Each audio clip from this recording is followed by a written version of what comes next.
My friends, I can't ask you to go any further. Dr. McCoy and I have to do this. The rest of you do not.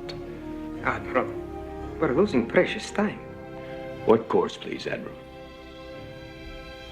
Mr. Scott? I'd be grateful, Admiral, if you'd give the word. Gentlemen, may the wind be at our backs. Stations, please. Spock is dead. Or is he? Admiral Kirk is on a mission to find his friend, who may have been brought back to life. Join us as we talk about the measured response to a yellow alert, the logic of Vulcan mysticism, and the many words that James and I define differently. Then we find out if Star Trek III, The Search for Spock, stands the test of time.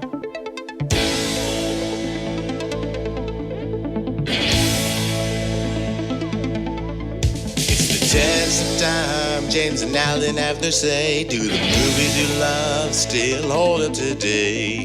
James says gladiator with a glut, and Alan says as a father blah blah. It's the test of time, James and Alan have to say, do the movies you love still hold up today? Test of time, James and Alan have to say, do the movies you love still hold up today? Hello, everybody, and welcome to the Test of Time. My name is Alan Noah, and you there, your name is James Brief. Just in case you forgot. Did you forget your name? No, I didn't forget my name. It's James Brief. How are you, Al? I am well, thank you. And here we are going to talk about another Star Trek movie.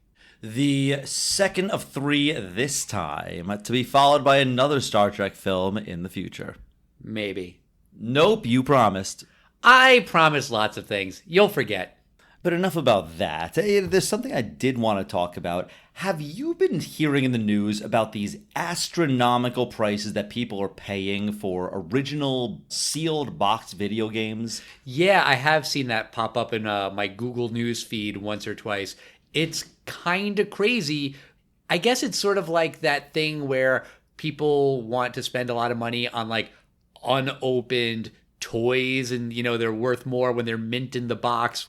But it's still kind of weird with a toy because then you can't play with the toy, but I guess you could put it on a shelf and it looks kind of cool. With a video game in a box, what's the point?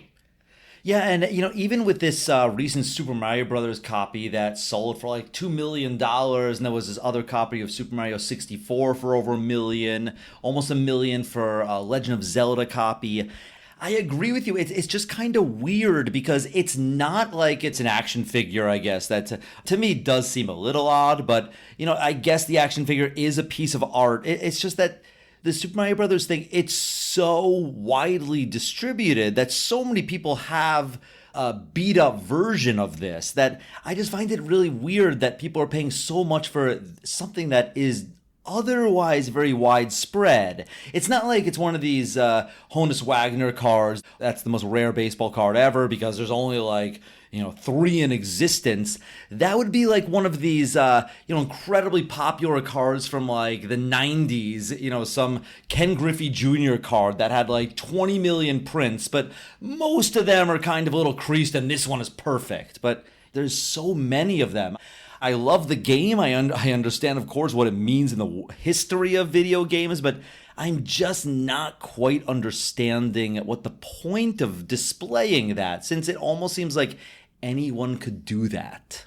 Yeah, it is very weird. I mean, when you think about it, it's kind of like these people are paying for the plastic wrapping on the box, right? Because if you had a Super Mario Brothers cartridge that's used and it's in the box and it comes with all the manuals and everything, that would be worth probably, more than $50, I would guess, but not $1 million. So the difference is that it's just new and shrink wrapped? No, even worse. One of these copies of these Super Mario Brothers games, it's actually not that it's sealed and shrink wrapped. It's that it has this black sticker, which is very definitive because it's not even one of the Super Mario Brothers copies that you or I could have bought in 1985. It was one of the test run things that were sent out to like Toys R Us's around the country. And there's like only one that survived of those that are sealed. And it's one of those like, okay, okay, I guess when I know the story behind it. But it's basically like, it's framing a pencil that looks identical to every other pencil that was ever made. And you're like, this was once held by John F. Kennedy. Okay, I get it. I get the story. I'm just not getting why it's that special.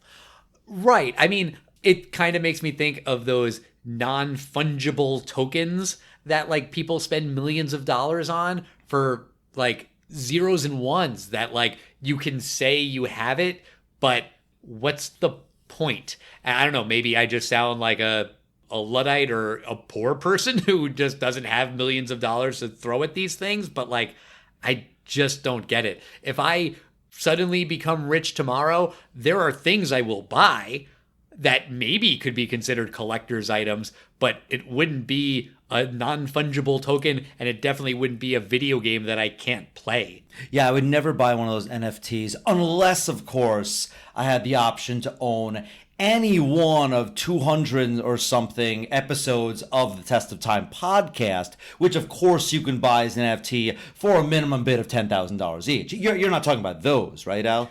No, all of our episodes are widely distributed for free, and they are very much fungible. But you can buy as an NFT any one of these episodes for a minimum of $10,000, right, Al? No, if there's copies of it, then it's fungible. I just think there's better ways to spend your money if you're a millionaire. If you are a millionaire and you've got millions of dollars that you just don't know what to do with, write to us at Test of Time Pod, and I will help you think of some things that you can spend your money on. Mostly it's going to be buying me stuff. But let's talk about Star Trek 3, The Search for Spock, which picks up after Star Trek 2, The Wrath of Khan. Yeah, and in this film, following the death of Spock from Star Trek II, Kirk and his crew, they return to Earth. Kirk learns more about the Genesis device, while Dr. McCoy begins having some strange episodes. But meanwhile, on the Genesis planet, the body of Spock has somehow resurrected. And as this is happening, a Klingon named Kruge, he learns about the Genesis device, and he decides to take it for himself. Now, Kirk has to race to prevent the galaxy's greatest weapon from falling into the wrong hands, and at the same time, he's got to go and save his friend Spock. Except that Spock is dead. Well, he was dead and then shot to a planet that is Genesising. Is that a verb? I'm making it a verb. Oh, good for you. All right, so I'm gonna guess that this movie did pretty well at the box office because Star Trek 2 did well at the box office, and after Star Trek 3, there were another 19 sequels. Well, there were a total of 6 episodes from the old series, and this one did very well, you're correct. It opened at number 1 on June 1st, 1984, with $16.6 million, on its way to $76 million. So it was not as successful as Star Trek 2, but it was still successful on its own. Okay. And once again, we have the entire crew coming back. We have James Horner. He's once again scoring this. And we have someone else at the helm of this movie. We have Leonard Nimoy. He is now not only Spock, but he's also the director of this film. And Leonard Nimoy only acts as Spock in this movie for 10 seconds he's on screen. I mean, it's a very short role. I mean, as director, he has way more to do than as an actor.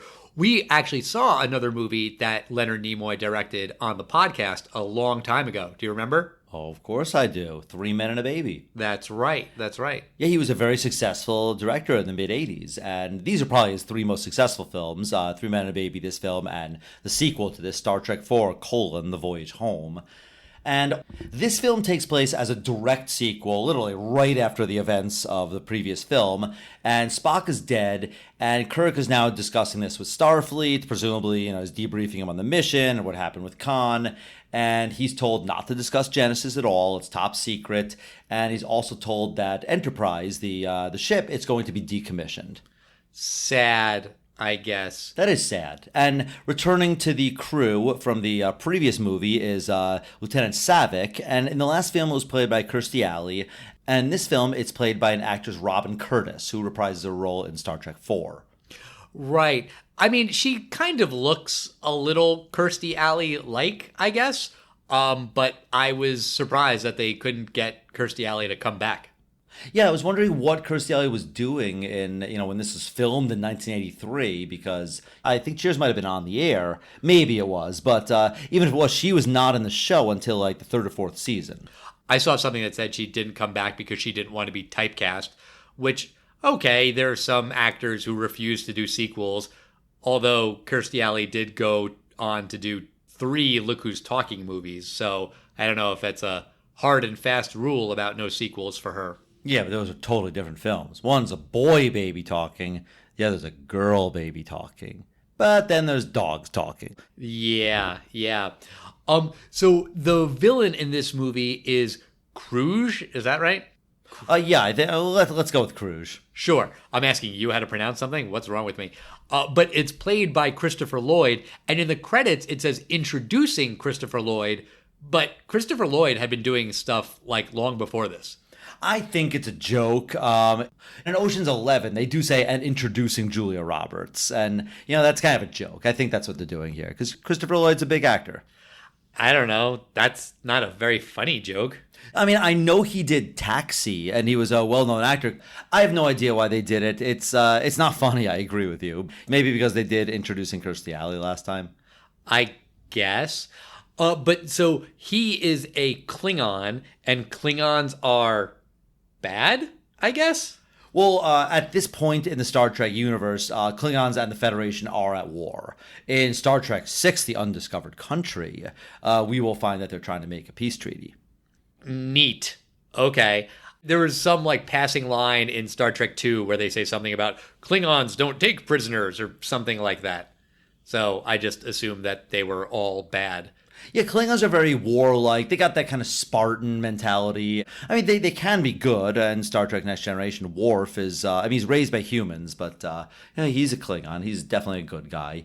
And we meet this guy, Kruge, and he has a Klingon bird of prey ship. And it really looks like, a bird of prey. It's a really cool looking ship. And it also has a special function that it can go under cloak.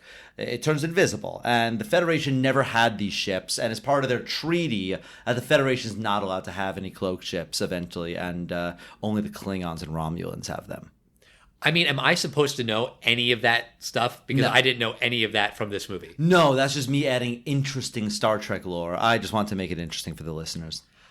I think you and I have very different definitions of the word interesting. But sure, we'll go with that.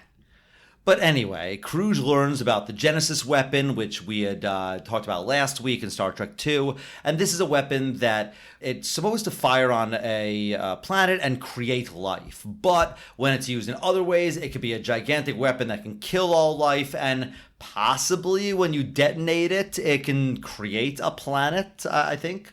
Apparently, yeah, they keep talking about the Genesis planet like we know what that is. And we do kind of from Star Trek II, but also kind of not really, because we just know that Khan detonated the Genesis device and there's some life growing somewhere.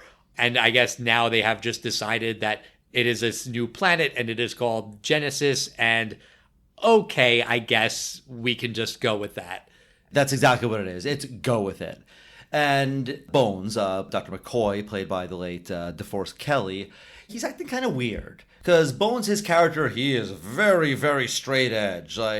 Damn Vulcan. He's very curmudgeon-y and he's by the number. But he starts talking weird. And he's talking almost like a Vulcan. Right. So apparently before Spock died, he did a mind meld with Bones and transferred his Katra, or his spirit, to Bones, and now Bones has himself but also Spock in his head, and that's why he's acting weird. Yeah, at the end of Star Trek II, before Spock goes into the engine room and dies, he basically transfers his consciousness into Bones without his knowledge. Or consent. Or consent. I guess you could say it is brain rape. You said that. I didn't say that. I mean, going into someone's brain without their consent. What else would you call it? I would call it a dick move. But it has nothing to do with the penis. Right. I would call it a jerk move. But it also had nothing to do with the penis. What? Oh, geez. It just wasn't nice. How about that? Yeah, it doesn't nothing to do with the southern coast of France, but That's Nice. it's spelled nice. Oh my God.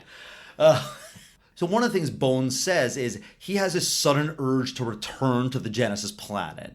And Starfleet is telling the crew, you got to ignore this. Of course you can't take him there. So we go next to this bar scene. And this scene to me seems to be really inspired by 1977 Star Wars. Because to me, this is Star Trek's wacky and, all kinds of crazy characters bar scene. 100%. Not only is it filled with like random shots of like these crazy aliens everywhere, but also Bones is there looking for a ride, which is what they do in the Mos Eisley Cantina. It definitely felt like it was trying to replicate that scene. 100%. Oh, absolutely. And here, actually, Bones, he winds up being apprehended by Starfleet security. And the crew winds up kind of breaking into Starfleet jail. And they break him out. And they decide to hijack the Enterprise. And, it's just a skeleton crew of just the main cast. And Kirk has the whole thing of like, look, I can't ask any of you guys to come. But the whole crew says, yeah, we're going to break Starfleet protocol. And we're going to go with you guys because we're going to save our buddy Spock. Even though he's dead. Even though he's dead, but maybe he isn't. Right. When they're stealing the Enterprise, it's a yellow alert, which I guess makes sense that it wouldn't be a red alert because they're Starfleet people and they're taking a Starfleet ship, so it's bad, but it's not the worst thing in the world. But it sounds so anticlimactic when they're like, yellow alert, yellow alert. Red alert is death is imminent. That's the difference. Okay, fine. But still, it's just like when they're saying it's a yellow alert, it's like, oh, I need to do stuff eventually. I should move fairly quickly. I should respond at a reasonable speed, but like, oh my God, life or death. No. It's only a yellow alert. I'm holding a hot cup of coffee. I'm going to put this thing down slowly and put on slippers because I have to go all the way across the ship. Right, exactly. It's a measured response to a yellow alert. Also, like while they're leaving this space hangar or something, there are these space doors that are closing, and it's like, oh no, are the space doors going to close before they can get out? Let's hope that they make it through. But it's so slow. It's like painfully slow, like watching the ship go through these very slow moving space doors. It was painful. It's not Star Wars. I know. Or Independence Day or anything fast-paced. I agree. I think it's probably just the limitation of basically the models that they could play with at the time. That's probably why it was so slow. Maybe it could also just be that, well, the space doors wouldn't close that fast in real life. Going back to the whole hard, soft sci-fi thing we were talking about last week. I get it, but it's just not thrilling, and it really is slow.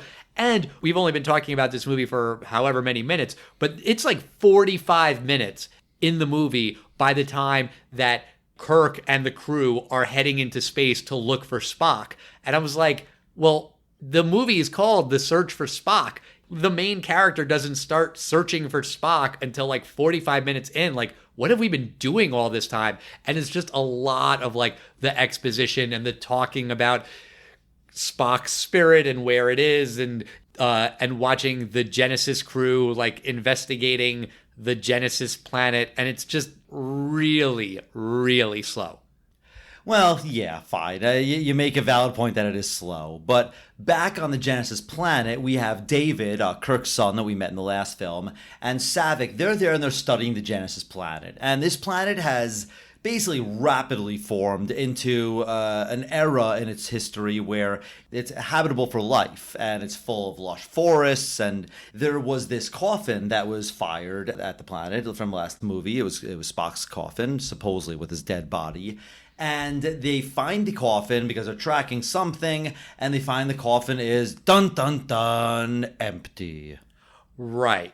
And then David basically explains that in the Genesis device, they used proto-matter. And Saavik's like, you did what? You're not supposed to use proto-matter. That's not logical. I say logic a lot because I'm a Vulcan.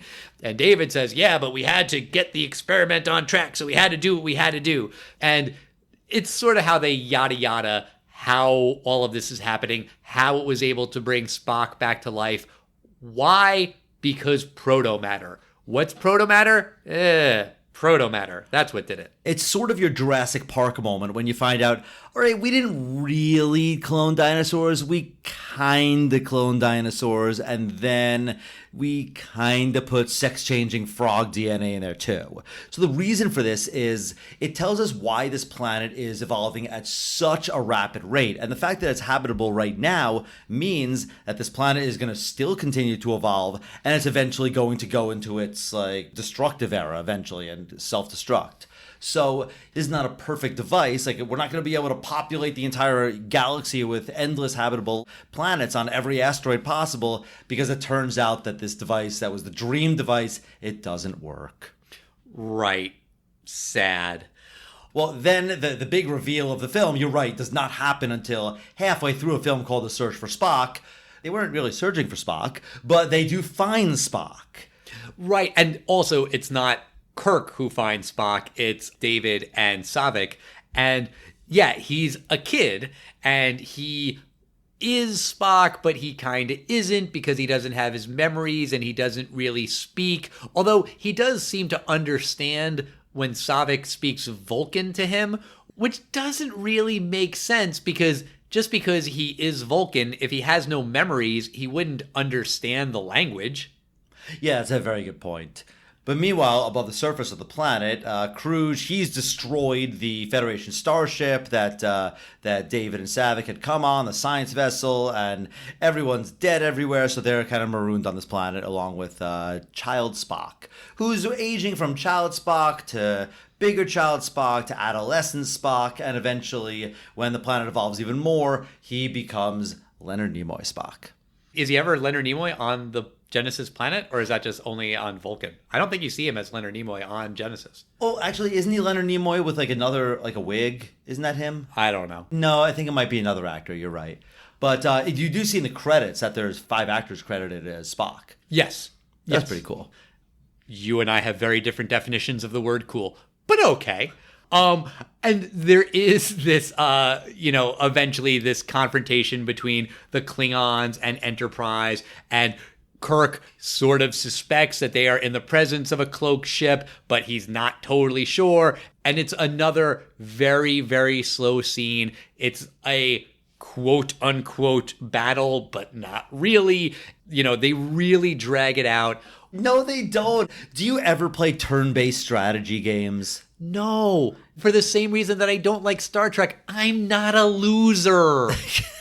So, I mean, it's a turn-based strategy game. It's like Pokemon. It's like these kind of battle games. You do a shot, then the other one does a shot. It's like a submarine battle. That's just how it works. It's not an action pew, pew, pew, explosion. Bang! It's not like that.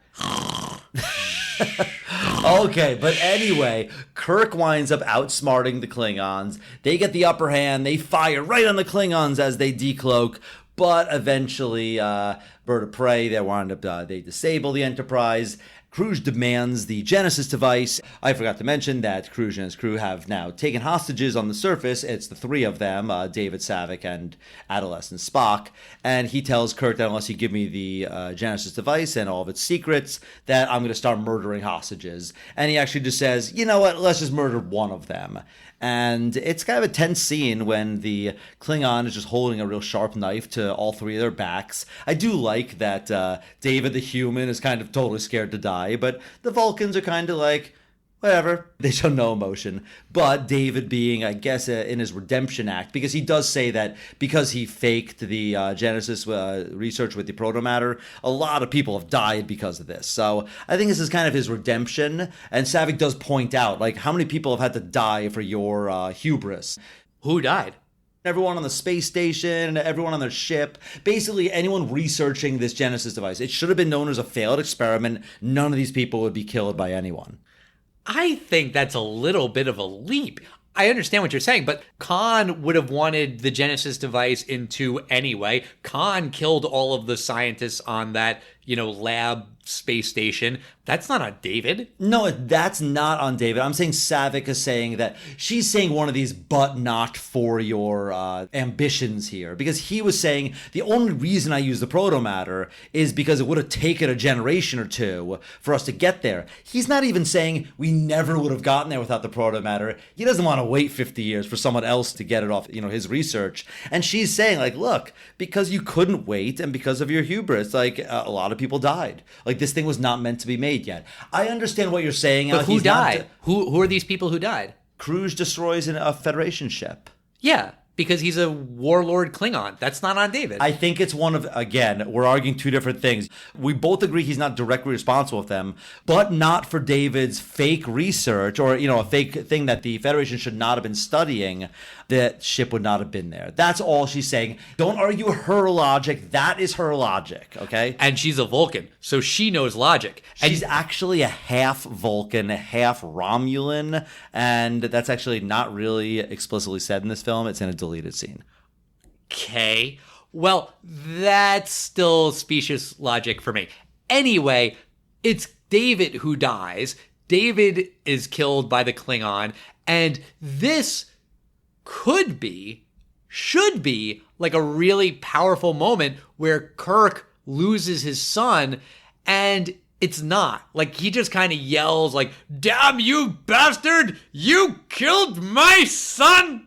And then that's it. It's not like a powerful thing for Kirk. It's not like a real journey that he just found out he had a kid and they barely got a chance to reconnect, and then his kid is murdered, and now he's like fueled by anger and vengeance and whatever. Like, nope. He yells, he mopes for like 10 seconds, and then it's just on with the plot. I was very surprised by that. Just to let you know, William Shatner has won Emmys. He has won Golden Globes. I know there's a joke about his William Shatner kind of acting. He is a terrible singer. But I think this scene it's very William Shatner-esque. He's like, "You Klingon bastard, you killed my son." I see what you mean. I don't think it's ridiculous. I think it's just very William Shatner-esque, and he's just doing his thing. I'm not even critiquing his acting in the scene. I'm saying that the movie itself does very little with this development of the death of Kirk's son. It is not a thing that really seems to affect the character throughout the rest of this movie. I think the entire David character of a father and son is wasted for both films. I don't think the David character is very effective in what they wanted it to be. I think David could have very well been a scientist that's not related to Kirk, and the character really wouldn't change anything about Kirk. Yes, exactly. I totally agree. If you want to give Kirk a son and then kill the son, okay, sure. But then that should lead to an emotional journey for Kirk, and it doesn't. Right, and it's not like Kirk was in this boy's life for 30 years or so, and then this guy murders his son. That's one thing, but I don't think he knew of his existence very much, or possibly. But yeah, it's not like after the second film they bonded so much that he joined the crew of the Enterprise. Now there's been, time they've bonded. No, he seems to immediately have gone off to this research vessel. So, it's sad for him, but I agree with you there. So now we get to a definitive part of Star Trek history, and this is when Kirk, he's completely defeated here. He's totally depressed. His son has been murdered. It seems that Cruz is going to win, and he says, "We're not beaten yet." And they do something historic, and that is the destruction for the first time. It's the first time the Enterprise is destroyed. And it's not destroyed by an enemy, it's destroyed at the hands of Kirk. He basically sets a trap for Cruz, because Cruz is like, "Give me the Genesis device." And we're like, "All right, it's here, come get it." And Cruz's team, they beam onto the Enterprise, and just as they beam on Kirk's team, they beam off. The Enterprise was set to auto-destruct, and Cruz's entire crew is killed. Well, basically like everyone but Cruz. So the destruction of the Enterprise was, what was the word you said? It's a definitive moment in the Star Trek timeline. I believe you used the word historic? In the Star Trek timeline, yes, it's a very definitive moment. You and I have very different definitions of the word historic. You and I have very different definitions of the term historic in the Star Trek narrative timeline. Really? What is your definition of that? There is none. Oh, okay. So you dislike this franchise so much, you deny it exists. I don't think anything that happened in Star Trek is historic in any context. But Star Wars is. Totally. But Super Mario Brothers 2 isn't. Right. Okay. You get it. So Kirk blows up the Enterprise. They get down to this Genesis planet. It's like exploding and the planet is dying, and Kirk mourns his son for like 4 seconds on the planet. But then Kruge comes down to the planet, and Kruge and Kirk fight. And I was saying last week how I kind of thought it was weird that Kirk and Khan never fight, but Kirk and Kruge do fight. God, there's a lot of K names in these movies. I just realized that as I was saying all that. Kirk and Khan and Kruge. Klingons, sure. But the Kirk versus Kruge fight is, I guess, cool and actiony compared to most of the rest of this movie. But Kirk's one-liner when he kills Kruge is god awful. It is. He's kicking him in the face like off of a cliff, and he says, "I have had enough of you." I mean, that's like something I say to like my dogs when they're barking too much. Like, I've had enough of you. Like, this guy murdered his son, and that's his line. I have had enough of you. Come on. I agree. It's a terrible action line when you're going to kill the bad guy. But he does. He kicks him into a pit of like magma or something. And Kirk is able to beam out the last second before the planet explodes. And the crew is saved. And they get to escape on a Klingon bird of prey. Cool. It is cool. Sure. You and I have very different definitions of the word cool. Well, then the film, it's not over yet because now we have the epilogue, or, the final part, which is back on Vulcan. The planet is called Vulcan? Is that right? Yes. So people from the planet are called Vulcan, and the planet is also Vulcan. Correct. Oh. Like, I would have thought the planet would be called Volca, and the people who are from there are Vulcan. So have you ever heard of the planet Vulcan, like the theoretical planet Vulcan? No. It was thought of by real scientists, I mean, Renaissance era. There was a thought that there was an equal, twin Earth on the other side of the sun that's kind of revolved around the sun as our counterbalance, and that planet was called Vulcan. So they didn't make up the term. Okay. Vulcan does not exist, though. Not in our solar system. All right. So then they have this big ritual where they bring Spock back to life with bones, and they use all of this Vulcan mysticism, which I have to say, none of this seems logical. This seems like there is faith and belief, and all of that's fine. I'm not saying anything negative about that. But it does seem to go counter to the whole, we Vulcans only believe in logic thing. Well, the Vulcan race, they basically split like a million years ago. And Vulcans decided we're only going to think of logic. And their emotional counterparts became the Romulans. And mostly their emotions were anger and fear. But what does that have to do with Vulcan mysticism? Romulans don't really have that mysticism as far as I know. But this is one of the reasons why I don't consider Star Trek to be hard sci-fi, because it does have things like this. They just kind of would define Vulcan stuff as telepathy of some sort.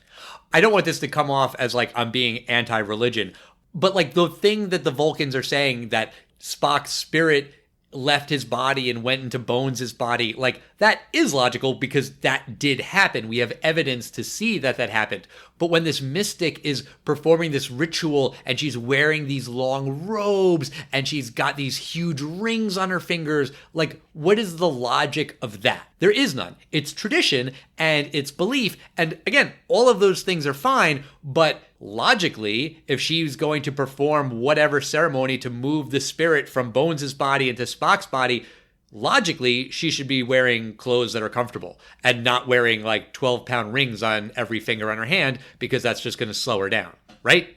Wouldn't that be the logical thing to do? Why are you such a hater, Al? Listen, in this movie and the last movie, they keep talking about, we Vulcans do logic. And then at the end, they're doing all of these things that have no logic. So, yeah, it sticks out. It's not that it's not logic. It's still logical. It's just not explained by hard science. Stretch. That's a stretch. No, that's your definition of logic is flawed here. What is the logic of wearing a long robe and giant rings when you're performing this ceremony? What is the logic? Stop wardrobe shaming her. That's just her look. That's the fashion that she likes. There is no logic in fashion, James. Oh, there's only emotion. Yeah, I mean, come on. It's a stretch. You know I'm right. But Spock comes back to life because, of course, he does. There's a moment where they say to Bones, "Oh, are you sure you want to do this? It's a very dangerous thing. You'll probably die." And then 5 seconds later, he's fine. He didn't die. It's okay. Everybody's fine. Everyone's back to normal. And then the movie ends with this really, really terrible text on screen that says, "And the adventure continues." And then the movie ends. It's like, wait, the adventure continues now? Are you saying there's going to be a sequel? Is it like the thing that they used to do at the end of Bond movies of like, James Bond will return? It's kind of like that, except that they would usually do like in the credits. This is just like at the end of the movie before the credits. I thought that was really, really hacky. And I'll bet you said the same thing when Guardians of the Galaxy did it after the Volume 1 and Volume 2. What? What did they do? They said the Guardians of the Galaxy will return. Yeah, in the credits. That's a different thing. That's different than putting that text on screen pre-credits. And it's not the Star Trek crew will return. It's and the adventure continues. Well, I guess it's a play on writing the end, because it's not the end. It's like, now everyone's back, and now let's get some good Star Trek on. To be continued, Star Trek 4, the voyage home next week. But until we get there, I need to know, and I'm dying to find out, Al, does 1984 Star Trek 3, The Search for Spock, does it stand the test of time, Al? I'm just dying to find out your opinion. No, of course it doesn't. This movie has nothing going on. It is really, really bare bones. Bones? Also, why is the name of the doctor Bones? Or is that like not his name? That's a nickname? It's a nickname. It's Dr. McCoy. Oh, okay. On the show Bones, was that about someone whose real name was Bones? No, they studied bones. Oh. It was based on a real criminal pathologist. Oh, okay. I never watched it. But nothing happens in this movie. It's the search for Spock, but it's really not. Like, we know where Spock is. It's two, like, B-level characters that are looking for Spock for most of the movie. When Kirk finally goes looking for Spock, he finds him pretty easily because we know where he is. There's no stakes. There's no drama of, will they be able to find him? Will they rescue him? Will they be able to put his spirit back in the body? We know that that's all going to happen. Cruise as a villain, I guess he's kind of cool, but also not really. Khan, I thought, was at least an interesting character. Cruise is not. He is paper thin. He's two-dimensional. He wants to get the device and be the bad guy and kill people just because. There's really not any motivation. He's just super, super generic. And the interesting thing that happens story-wise, the death of Kirk's son, there's no weight to it. It barely means anything to Kirk, so why should I care as a viewer? I found this movie to be tedious and slow and boring, and no, I do not think it stands the test of time. So now, James, why don't you tell me about how wrong I am and how great this movie really is? All right, Al, I could sum it up really, really quickly. All right, are you ready? You ready for it, Al? Ready as I'll ever be. I actually agree with you in your review, except I'm just not as angry as you are. Aw. There's a thing that says that the odd Star Treks are bad and the even Star Treks are good. And I think for the old series, the original cast, the first 6 films, I think it really holds up. The first one, oh god, it's bad. The 5th one, basically, Leonard Nimoy had a smashing success financially with Star Trek 3 and way better even with Star Trek 4. So guess who decided to direct Star Trek 5? Not Leonard Nimoy? Yeah, and who would be really jealous of Leonard Nimoy getting all of the attention, plus 3 Men and a Baby? William Shatner? That's right. William Shatner directed Star Trek V, The Final Frontier, which you have to admit, that's a good title for a film. It's no The Wrath of Khan. It's not The Wrath of Khan, but it's better than The Undiscovered Country. I seriously thought it was about a country discovered on Earth. I'm like, would we not discover a country yet? But anyway, getting back to this one, I agree with all the flaws you're saying. It does not have a very good villain, which is the best part of Star Trek II, which is titled The Wrath of Khan. It doesn't have much searching for Spock, which is the title of this film. And when they find him, I mean, these kids are just completely blank. And yeah, they write it into the story that they don't have any memories of Spock, but it's like, who cares about these kids? Yeah. And he happens to like weirdly age up until just the age that we had last left him. There's a lot of weird things with that. I don't think the fights are very good. I said this last week and earlier today. I don't think the David storyline is very good. I think that the death of David is a little more effective. I think that's one of the scenes for me that does work. The scene right after David's death. That scene works for me. And I like, once again, the spaceship fights. I actually think they're fine. I think they're very Star Trek-like, but overall, this film just kind of gets us to Star Trek 4, and it's just not well done. There's a really good storyline. This Genesis planet has a fantastic potential, and, you know, Spock kind of coming back to life with it is fine. It's just not done well, and they don't have a good villain. I think Christopher Lloyd acts perfectly fine. I think the makeup of the Klingons, I think the outfits are very good.